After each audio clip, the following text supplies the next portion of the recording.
Bonjour à tous, bienvenue dans ce nouvel épisode de Behind, le podcast illustré qui va vous raconter les histoires derrière les photos. Un micro-format pour des micro-stories qui, je l'espère, vous emmèneront avec moi de l'autre côté de l'objectif. Pour ce deuxième épisode, vous avez donc voté pour cette photo de bulle de savon au-dessus de la ville. Et le moins qu'on puisse dire, c'est qu'elle m'en aura fait baver cette photo. Car oui, c'est avec ce cliché que j'ai découvert que la lumière était quelque chose de très capricieux en photographie. Nous sommes le 12 mars 2015, il est 17h54 et le soleil se couche tranquillement sur la ville de Grenoble. Quelques mois plus tôt, juste avant Noël, j'étais encore sur un terrain de handball durant ce que j'imaginais être ma dernière saison. J'avais 30 ans, je pratiquais le hand en compétition depuis un peu plus de 20 ans, et avec 2 à 3 entraînements par semaine, plus les week-ends passés au gymnase, je commençais à sentir mon corps fatigué. Et j'avais aussi envie de passer plus de temps à faire autre chose, notamment de la photographie. La retraite arrivera finalement bien plus vite que prévu. Lors d'un contact que l'on pourrait qualifier d'un chouïa trop violent, mon bras gauche est parti en cahuète, emmenant avec lui une vertèbre. Hernie discale, névralgie cervico-brachiale, minerve, bref, tout un tas de termes médicaux pour dire stop, le handball c'est terminé.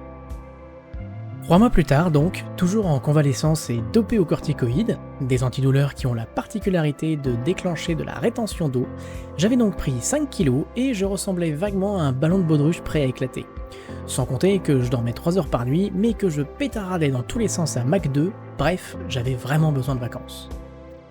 Pourquoi je vous raconte tout ça ? Pour que vous compreniez bien mon état d'esprit lorsque cette photo a été prise. En clair, si la patience était notée de 0 à 10, à cette période de ma vie, j'étais à moins 8000. Mais revenons à notre histoire. Des amis habitant Grenoble, que je n'avais pas vus depuis presque 10 ans, m'avaient alors proposé de venir passer une semaine chez eux. Moi-même originaire de Haute-Savoie, je n'allais quand même pas me faire prier pour retourner dans le pays merveilleux des montagnes et de la raclette. Si vous passez par Grenoble, il vous faut absolument monter sur le fort de la Bastille.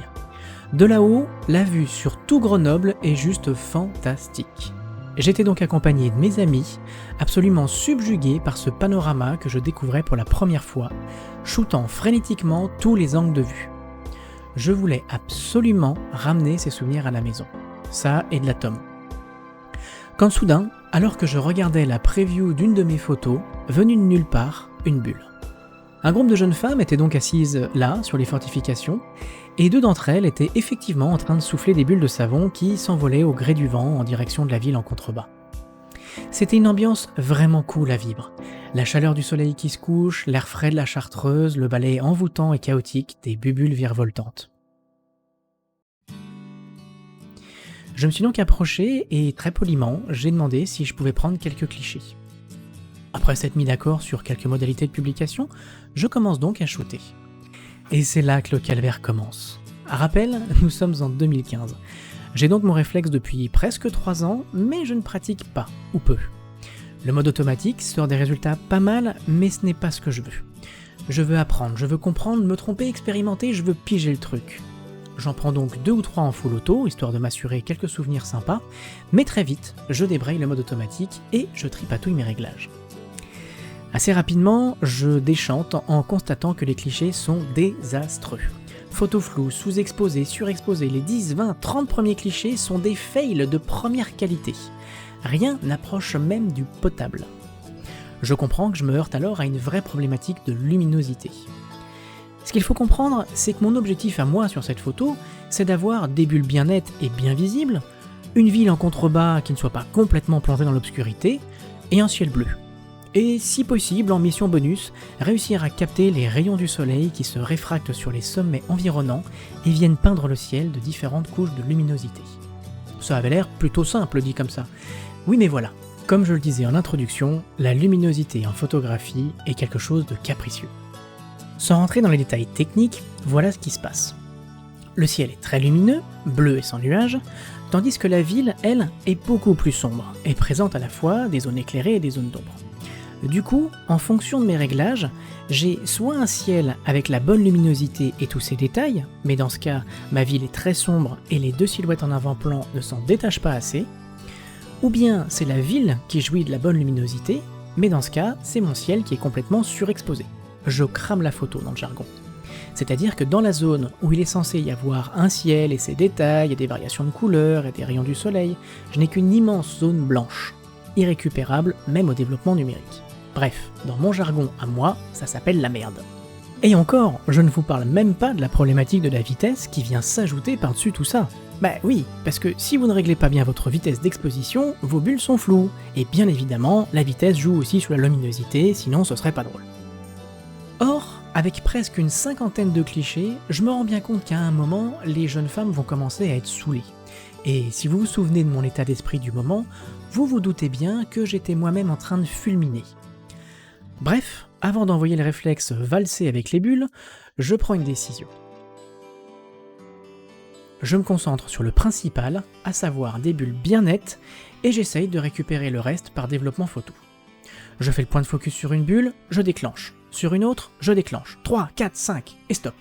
Merci mesdemoiselles, je vous souhaite une très bonne fin de soirée, et je vous envoie les photos dès que je rentre chez moi que je peux les développer. Je ne regarde pas les photos.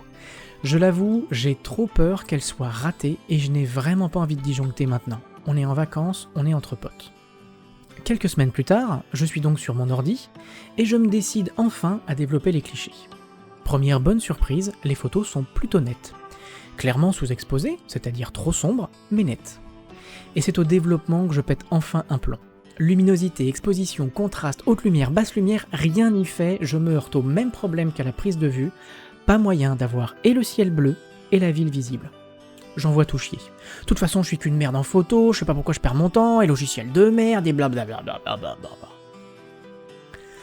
Ce ne sera que quelques mois plus tard, qu'au détour d'une soirée bien arrosée à coups de rhum arrangé avec mes amis photographes, que je vais découvrir la fonction de filtre gradué.